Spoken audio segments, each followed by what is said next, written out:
하나님 말씀은 마가복음 13장 9절에서 20절입니다. 마가복음 13장 9절부터 봉독하겠습니다. 너희는 스스로 주의하여라.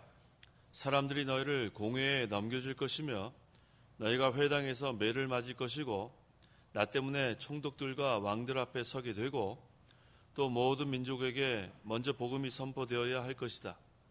사람들이 너희를 끌고 가서 넘겨줄 때에 너희가 무엇을 말할지 미리 걱정하지 마라.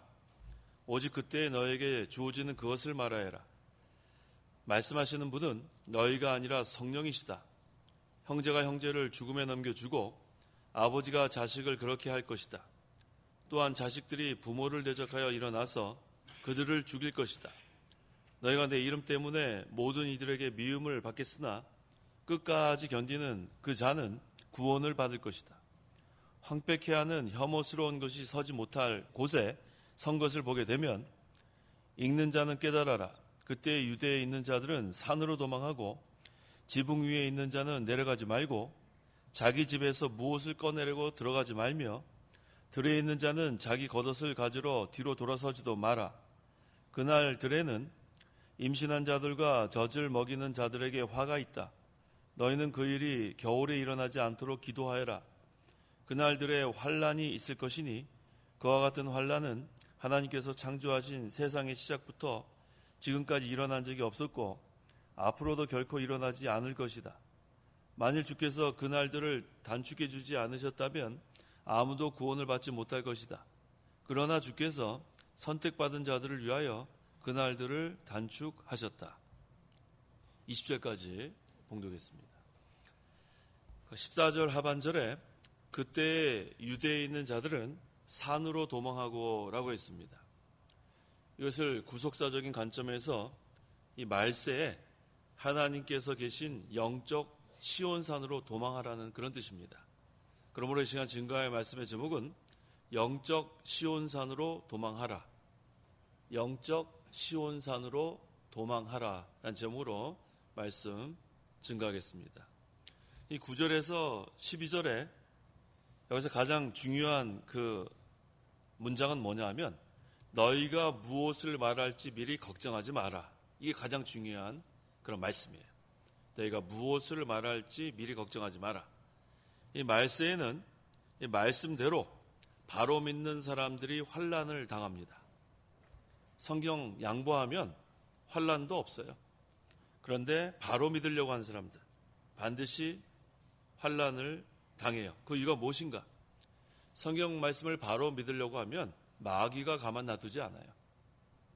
성경대로 바로 믿는 사람만 마귀가 환난에 넘겨줍니다. 그래서 이 환난을 당한다는 것은 바로 믿는다는 증거이기도 해요.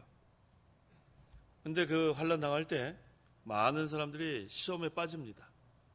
이 마귀가 여러 사람들을 시험 들게 해요. 그래서 서로 잡아 죽이고 서로 잡아서 죽이는 데 넘겨주고 서로 미워하고 그러니까 결국은 마귀가 역사하지만 사람들끼리 서로 잡아 죽이는 어처구니 없는 그런 일들이 생깁니다. 그래서 우리가 가장 경계해야 되는 게 뭐냐면 시험에 들면 안 돼요. 제가 늘 강조하는 게 바로 그거예요. 아무리 신앙생활을 오래 한 거 그거 뭐 별로 소용없더라고요. 한 번 시험에 들면 그 다음엔 꼼짝 못해요. 은혜도 못 받고 그 다음에 사람들 잡아 죽이는 데 넘겨주고 비방하고 뭐 사람이 완전히 바뀌어버립니다. 마귀 종로로 남은 생을 마귀 종로로 다 끝나는 거예요. 그래서 뭐에 들지 말아야 돼요? 시험에 들면 안 돼요. 신앙생활에서 가장 우리가 경계해야 될 게 시험에 들면 안 돼요. 자, 우리 옆에 사람한테 얘기하세요. 시험에 들지 맙시다. 중요합니다. 그거 자꾸 얘기해줘요. 옆에 사람한테 시험에 들지 맙시다. 예. 왜냐하면 마귀가 자꾸 시험에 들게 해요. 그럼 그때부터는 은혜 생활이 중단되는 거예요. 예배 시간에 나와 앉아도 은혜도 안 되고 교회에서 일을 하려고 그래도 하기 싫고 뭐 맡겨도 아유 귀찮고 이게 왜 그래요? 시험에 들면 그래요. 그런데 항상 시험에 들지 않는 사람들은 뭐를 맡겨도 기뻐요. 나 같은 게 뭔데 뭐 이런 걸 또 맡겨주냐. 그다음 안 맡기면 또 아유 내가 부족하니까 좀 더 나를 만들어야 되겠다. 그건 시험에 안 든 사람의 상태고, 시험에 들면 뭐 하다 그만둬라 그러면 그 다음에 완전 사람이 얼굴빛이 바뀌어버리고, 또 뭐 또 다른 거 맡기면 또 아유 나 또 안 한다 그러고, 이게 전부 다 시험에 들면 그렇게 돼요. 아시겠어요? 그러니까 우리는 맡은 자에게 구할 것은 뭐예요? 충성이에요. 충성. 뭘 맡기든지 뭐 작은 거 하나 맡겨도 충성하고, 그 다음에 뭐 하다가 좀 그만두라 그러면 좀 쉬고, 자기가 또 충전해야 될 시간이 필요한 줄 알고. 아시겠어요? 그게 바로 하나님께서 기뻐하시는 신앙생활이에요. 자기 마음대로 하려고 하면 자기 마음대로, 자기 마음대로 하려고 하면 그 무슨 게 교회생활이에요. 하나님 말씀대로, 그 다음에 교회 질서대로, 또 교회에서 뭐 이렇게 맡기면은 거기에 충성하면 그러면 시험이 안 되는데, 그 다음에 이제 제가 아까 얘기한 거 그거예요. 뭐 하다 그만두라 그러면은 시험에 대해서 얼굴이 그냥 흑빛이 돼버려요. 인사하던 사람이 인사도 잘 안 하고, 그 다음에 또 다른 거 맡기면은 안 한다 그러고. 그게 전부 다 시험에 들면 그런 거예요. 아시겠죠? 시험에 드는 현상 알았어요? 자, 다시 옆 사람한테 얘기해봐요. 시험에 들지 맙시다. 얼굴이 다 환해졌어요. 그래서 우리 교회는 시험에 든 사람이 한 명도 있으면 안 돼요. 좀 쉬라 그러면 이거 좀 충전 좀 해야 되겠다.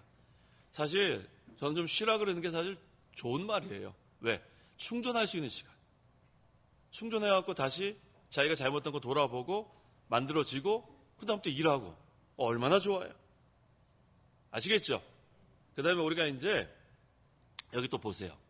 그 가룟 유다가 나오는데, 마가복음 14장 21절. 21절. 인자는 자신에 관하여 기록되어 있는 대로 떠나가나 인자를 넘겨주는 그 사람에게는 화가 있다. 그 사람은 차라리 태어나지 않은 것이 그에게 더 좋았을 것이다 하셨다. 그리고 이 유용교회에는 이 가룟 유다 같은 사람이 있다는 건 늘 기억하세요. 그래서 시험에 들지 말라는 거예요. 이 가룟 유다 같은 사람이 이 유용교회는 항상 있어요. 교육자 가운데도 있고, 목사님 강의서에 나오잖아요. 집사 가운데도 있고, 장로 가운데도 있고. 이 가룟 유다, 왜? 가룟 유다가 예수님 제자 중에 한 사람이에요. 그러니까 오늘날에 이런 가룟 유다 때문에 시험에 들지 말아요. 그런 줄 알면 돼요. 이 유용교회에는 가룟 유다 같은 자가 있으니까 우리가 시험에 들지 마세요. 자, 그렇다면 왜 이렇게 사람들이 그 바로 믿는 성도를 이렇게 잡아 죽이려고 하는가, 넘기려고 하는가? 두 가지 이유예요. 두 가지.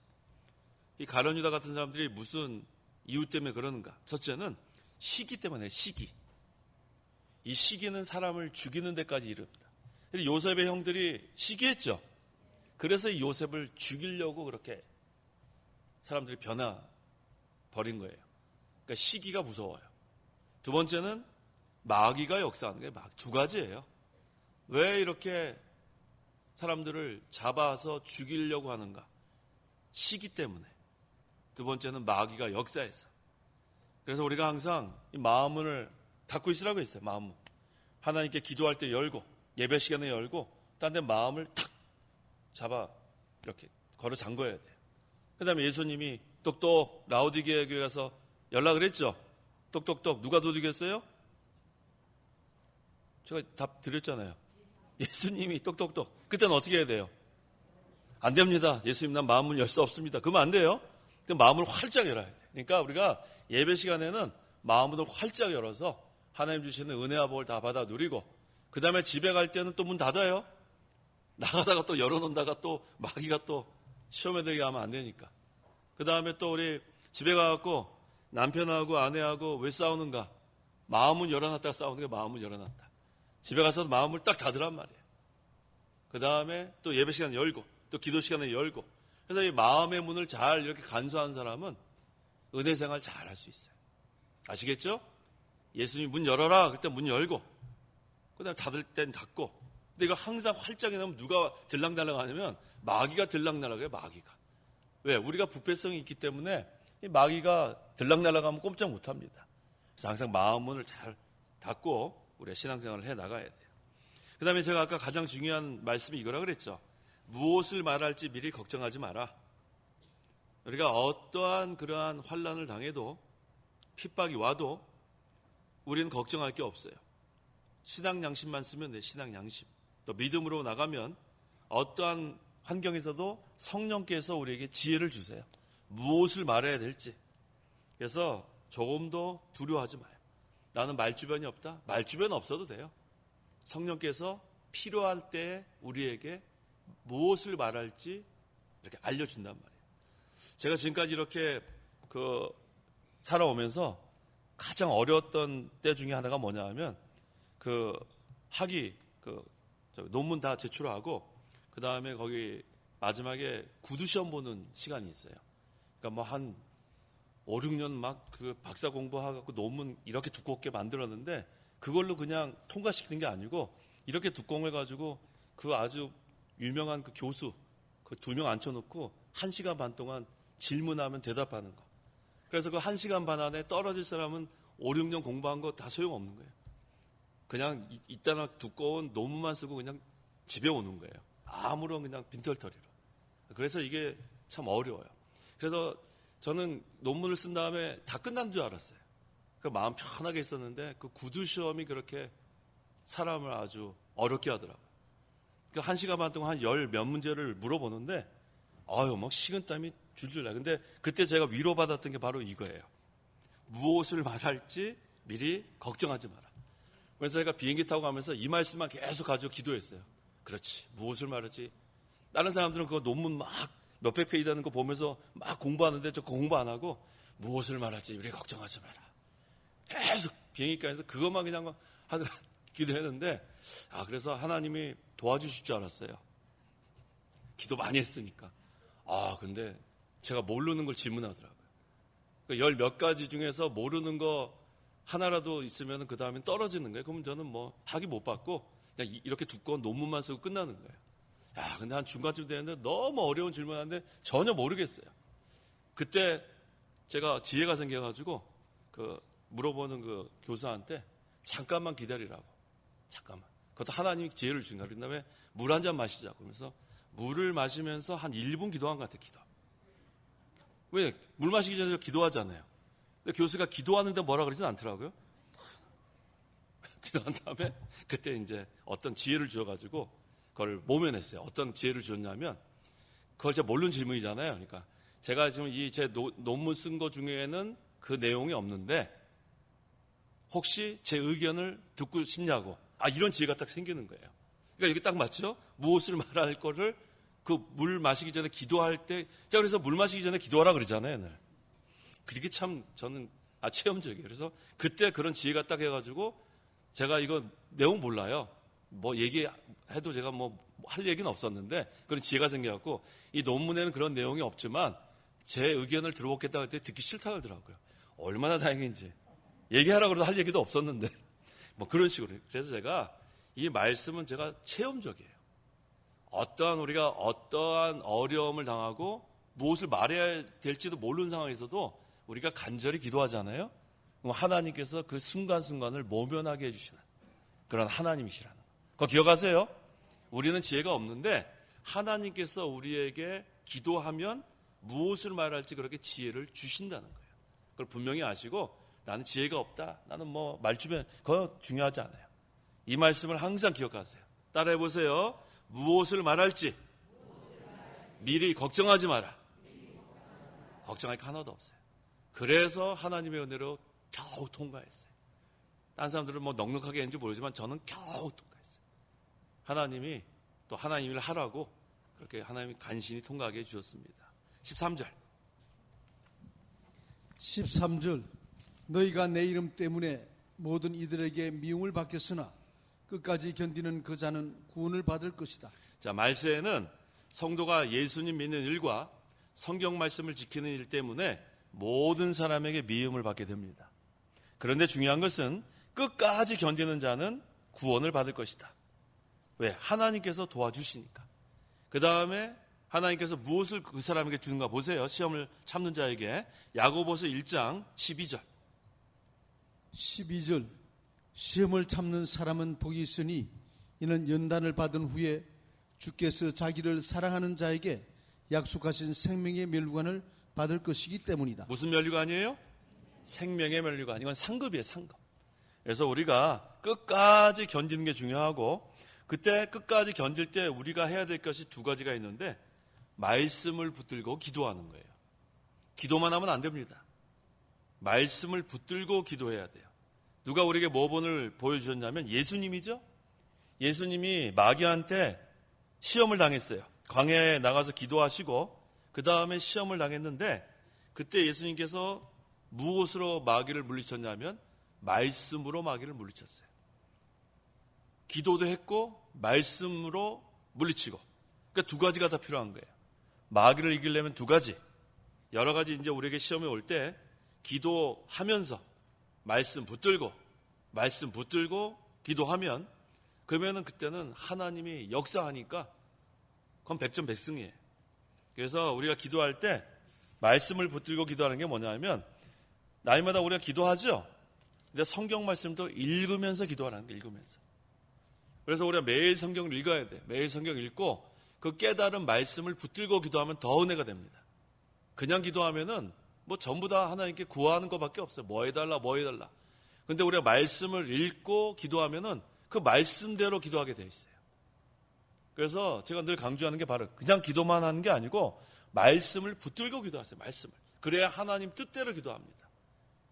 그러니까 우리가 날마다 성경 읽는 게 그렇게 중요한 거예요. 기도도 중요하지만. 그 다음 14절. 14절. 황폐케 하는 혐오스러운 것이 서지 못할 곳에 선 것을 보게 되면 읽는 자는 깨달아라.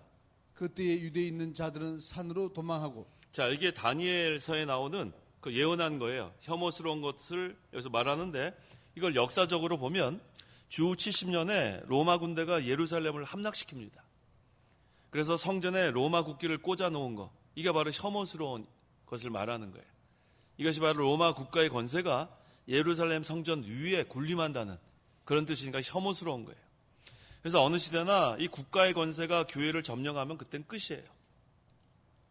국가의 권세가 종교를 지배하고 마음대로 하고 종교가 국가의 권세 아래 들어가면 그때 하나님의 심판이 늘 임했습니다. 어느 시대나 마찬가지예요. 그래서 읽는 자는 깨달아라. 그래서 우리가 때가 어느 때인지 깨달으면서 신앙생활을 하라는 거예요. 그래서 이 말세의 모든 징조를 우리가 바라보면서 하나님의 섭리, 그것을 우리가 깨달으라 그런 뜻입니다. 왜? 호세아 4장 14절 하반절에 깨닫지 못하는 백성은 망할 것이다. 성도 여러분, 우리 하나님의 말씀을 깨달아요? 못 깨달아요? 깨닫죠? 그래서 복이 있는 거예요. 깨닫지 못하는 백성은 망합니다.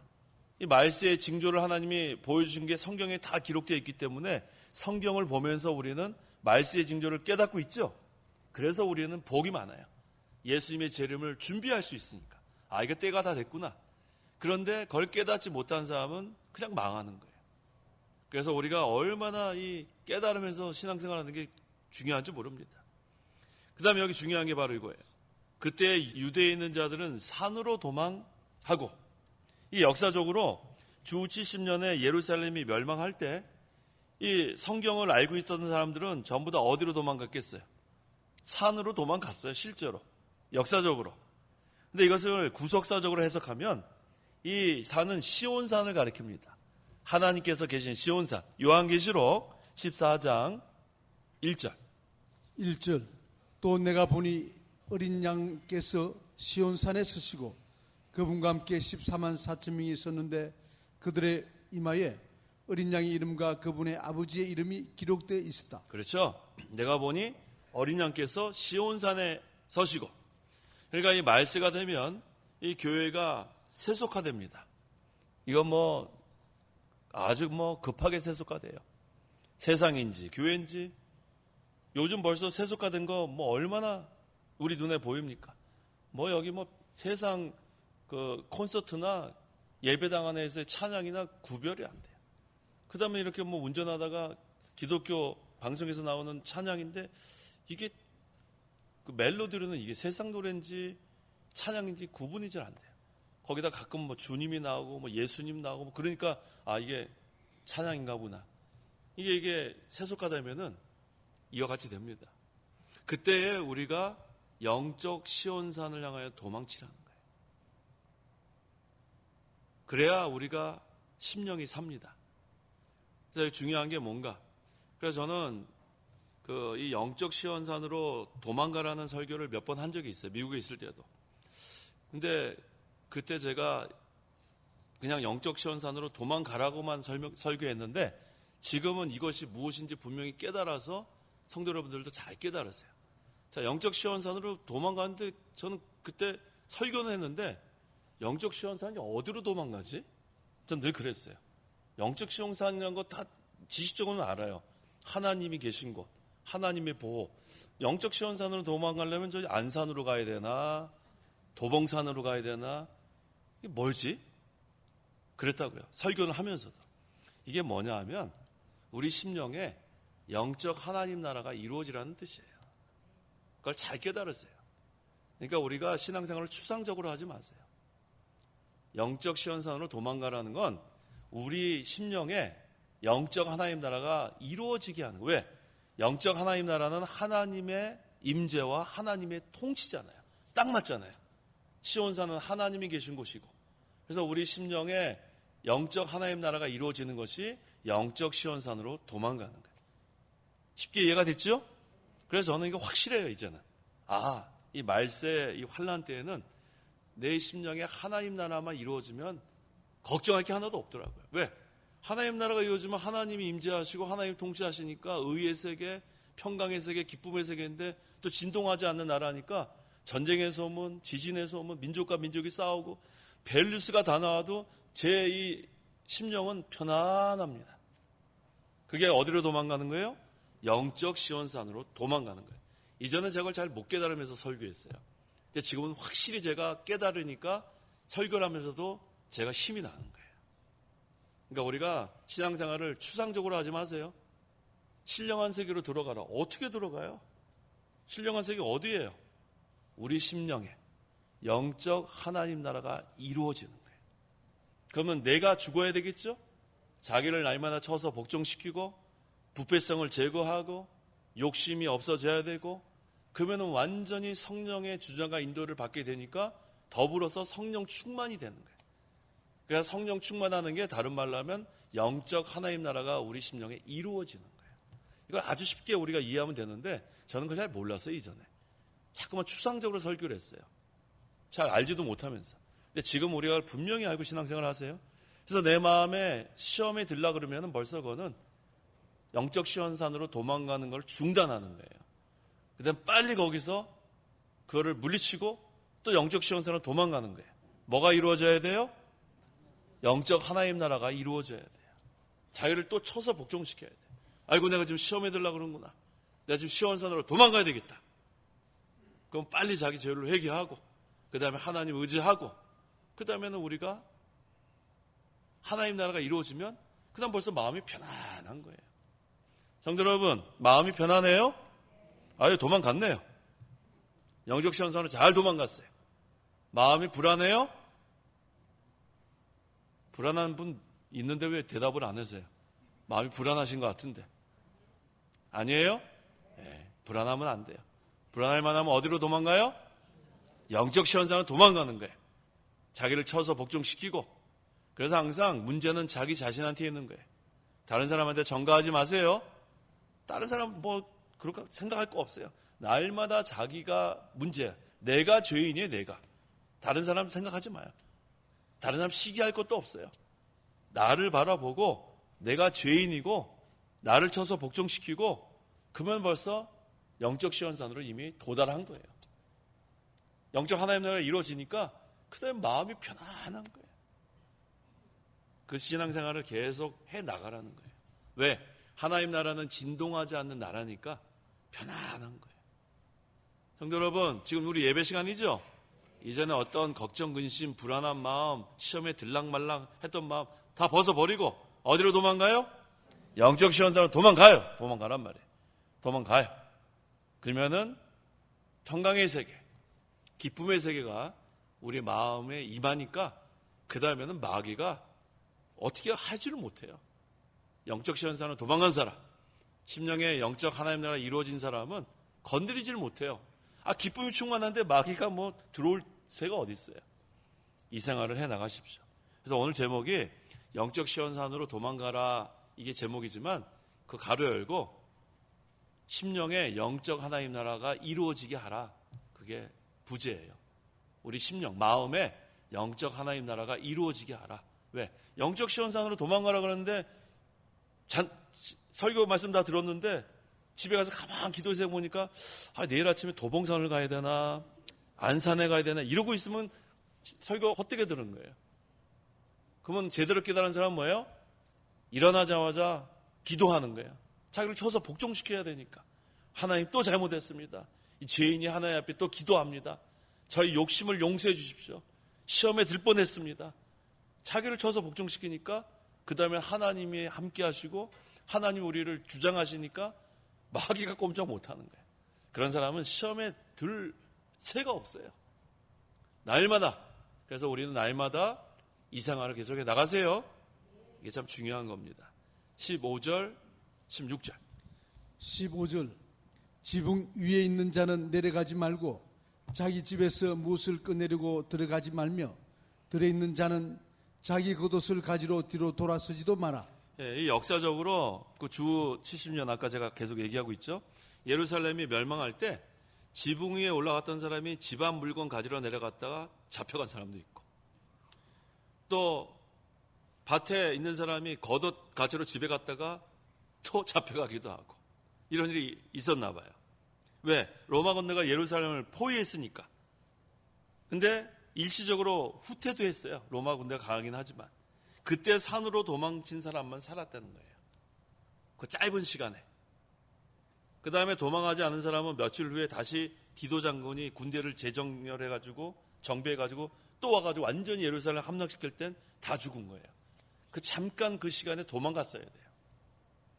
여기 보니까 지붕 위에 있는 자라고 했는데 이것은 그 당시에 그 유대인들이 지붕 위에서 기도했어요. 그러니까 이것은 기도하는 사람을 여기서 의미합니다. 그러니까 지붕 위에 있는 사람은 계속 기도 생활을 해야지 생활의 염려, 또 물질, 아이고 저거 가서 가져와야 되는데 그거 물질 가지러 내려갔다가 기도 생활 중단하는 거나 마찬가지죠. 그러면 또 생명의 역사가 중단당한다. 이렇게 해석할 수도 있는 거예요. 역사적으로는 실제로 죽은 사람도 있지만 우리가 이것을 구속사적으로 해석하면 우리가 기도 생활을 중단하면 그 다음엔 생명의 역사도 중단하는 그렇게 해석할 수 있습니다. 그래서 우리는 계속해서 올라가는 게 중요해요. 지붕에서 내려오지 말고 어떻게 하라고요? 올라가야 돼. 독수리같이 올라가. 내려오면 안 돼요. 내려오면. 자, 내려오면은 죽는 거예요. 내려오면. 기도 생활하다가 내려오면 안 돼요. 계속해서 올라가는 거. 영적 시온산을 향해서 올라가는 거. 그게 바로 사는 길입니다. 그 다음에 들이 나오죠. 들. 이 들은 성도의 마음을 가리킵니다. 성도의 마음. 그래서 이 들을 기경해야 돼요. 기경하는 게 뭐냐면 마음의 죄를 제거하고 기경한 다음에 또 복음의 씨를 뿌리고 그 다음에 잘 거기서 하나님의 말씀이 열매를 맺는 거. 그 생활을 하라는 거예요. 그 다음에 여기 겉옷은 뭘 의미하냐면 있어도 되고 없어도 돼요. 자, 지금 여기 설교할 때 겉옷 벗었죠? 겉옷 입어도 되고 안 입어도 되는 게 겉옷이에요. 근데 그 겉옷 가지러 갔다가 죽으면 안 된다는 거예요. 그래서 우리는 가장 필요한 거를 놓치면 안 되지 있어도 되고 없어도 되는 것 때문에 죽으면 안 돼요. 가장 필요한 게 뭐냐면 말씀이에요. 말씀.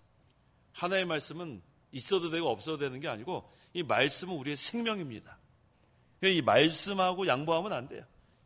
이 순교자들이 말씀 한 말씀 때문에 죽은 거지 다른 거 아니에요. 그러니까 이 말씀을 생명처럼 생각해야 돼요. 한마디도 이 말씀은 양보하면 안 됩니다. 그 다음에 17절에 그날에는 임신한 자들과 젖을 먹이는 자들에게 화가 있다. 역사적으로 실제로 이렇게 로마 군인들이 임신한 여인들을 막 배를 찔러 죽이고 그런 젖을 먹이는 여자들도 죽임 당하고 그렇다고 합니다. 18절 너희는 그 일이 겨울에 일어나지 않도록 기도하여라. 자, 겨울이 나왔는데 한번 찾아보세요. 아가서 2장 11절에서 13절. 11절. 보아라, 겨울이 지나고 비도 거쳐 지났으며 땅에는 꽃들이 피고 노래하는 계절이 이르러 산비둘기 소리가 우리 땅에서 들려오는구나. 무화과 나무에는 푸른 열매들이 익어가고 포도나무에는 꽃이 피어 향기를 내뿜고 있다.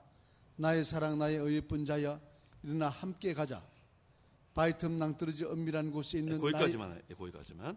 자, 겨울이 지나고 비도 그쳐 지나갔으며, 자, 겨울이 지나면 그 다음에 뭐가 와요? 봄이 오죠. 초목이 소송하는 때가 온다는 거예요. 그래서 여기 땅에는 꽃들이 피고 노래하는 계절이 이르러 산비둘기 소리가 우는 땅에서 들려오는구나. 그러니까 이 겨울이 지나간 다음에, 환란이 지나간 다음에, 그 다음에 이 구속사적으로 이걸 보면 성령으로 역사하는 시대가 왔다는 거예요. 성령으로 역사하는 시대가 왔다. 그래서 무화과 나무에는 푸른 열매들이 익어가고 포도나무에는 꽃이 피어 향기를 내뿜고 있다. 이 구속사적으로 그리스도가 탄생하셔서 그리스도로 말미암아 구원 역사가 일어날 것을 여기서 가리키는 거예요. 아가서 구약 성경이니까. 그래서 이 포도나무는 그리스도를 상징합니다. 그래서 그리스도의 구속으로 이루어진 이 교회가 성령의 역사로 말미암아 점점 창성할 것, 그걸 이 아가서에서 미리 예언한 거예요. 여기 중요한 것은 한번 따라해 보세요. 나의 사랑, 나의 어여쁜 자야, 일어나 함께 가자. 누구한테 하는 거예요? 예수님께서 우리에게. 너무 감격적이죠? 나의 사랑, 나의 어여쁜 자야, 일어나 함께 가자. 예수님이 우리랑 지금 동행하자는 거예요. 동행하자. 그걸 뿌리치면 되겠어요? 함께 가자는데, 내 사랑아, 내 어여쁜 자야, 일어나 함께 가자. 예수님이 우리를 이렇게 부르시는데 그거 거절하면 안 돼요. 그래서 우리가 이 할 일을 해야 돼요. 우리의 책임. 하나님께서 우리에게 은혜를 베풀어 주시고 또 이렇게 기회를 주시는데 또 우리가 해야 될 것, 우리가 할 것은 뭐냐? 예수님 따라가야 돼요. 그거 우리가 해야 돼요. 우리를 이렇게 업고서 막 이렇게 안고서 가는 게 아니고 함께 가져갈 때, 일어나 함께 가져갈 때 일어나야 된단 말이에요. 일어나세요. 함께 가야 돼요. 그거 우리가 할 일이에요. 우리가 할 일. 그래서 여기 그 18절에 그 일이라는 단어가 나오죠. 그 일. 나왔나요? 네, 그 일. 이게 뭐냐면 신앙의 다른 박질이에요. 신앙의 다른 박질. 그래서 너희는 그 일이 겨울에 일어나지 않도록 기도하여라. 신앙의 다른 박질. 이거 겨울에 하기 힘들어요. 그런데 이것은 우리가 예수님과 동행하면 할 수 있어요. 왜? 예수님께 먼저 붙들리고 그 다음 우리가 또 예수님 붙잡고 그러면 신앙의 다른 박질 잘 해나갈 수 있습니다. 그래서 겨울이 지나가고 이제는 봄이 오는데 이 겨울은 영적으로 감동이 없는 때, 성령의 감동이 없으니까 이 겨울이 좀 그렇잖아요. 근데 봄은 성령의 감동이 충만한 때, 은혜의 때. 그래서 지금이 그런 때입니다. 지금은 이렇게 우리가 이 성령의 감동을 받아 신앙의 다른 박질을 해야 되는 그런 때예요. 그런데 아직도 겨울과 같이 신앙의 성령의 그런 감동 없이 피폐하고 힘이 없고 메마르고 그런 생활하면 안 돼요. 그럼 겨울과 같은 생활하는 거예요. 그리고 봄과 같은 생활을 해야 돼요. 봄과 같은 생활. 은혜가 충만하고 성령이 우리 마음을 감동할 때 은혜를 받고 그럴 때 우리는 예수님과 동행하면서 신앙의 다른 박질을 힘써 할 수 있어요. 아까 예수님 우리 뭐라고 불렀어요? 나의 사랑. 다시 해보세요. 나의 사랑. 나의 어여쁜 자야. 일어나 함께 가자. 누가 누굴 불렀어요? 예수님이 나를 불렀단 말이에요. 저는 이 말씀이 너무 감격스러워요. 야, 예수님이 나를 사랑하는구나. 나의 사랑. 나를 예뻐하는구나. 나의 어여쁜 자야. 일어나 함께 가자. 근데 내가 지금 뭉개고 있었구나. 내가 일어나지 못했구나. 일어나서 그냥 예수님께 붙잡혀가지고 예수님 붙들고 그냥 가면 되는 거예요. 동행하면.